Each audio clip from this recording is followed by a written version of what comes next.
আমি যেহেতু সদরের ডিসি, আমার তো কিছু আনুষ্ঠানিক দায়িত্ব আছে, এই জন্য আমি কর্মসূচিতে একটু সংক্ষিপ্ত বললাম, কিছু মনে করবেন না। ভবিষ্যতে রেডিতে থাকলে আবার দেখা হবে, ঠিক আছে?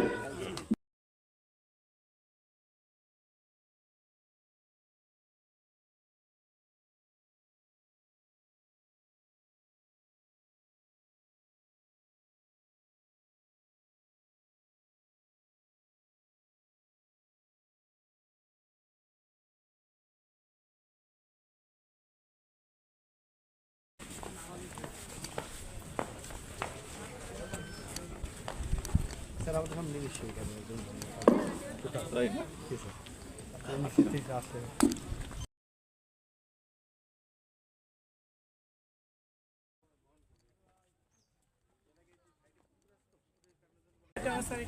ইলেকট্রিক পোল না হয় একটা ব্যবস্থা করে সরাইলা, কিন্তু ল্যান্ড ডিসপিউটে জড়ানো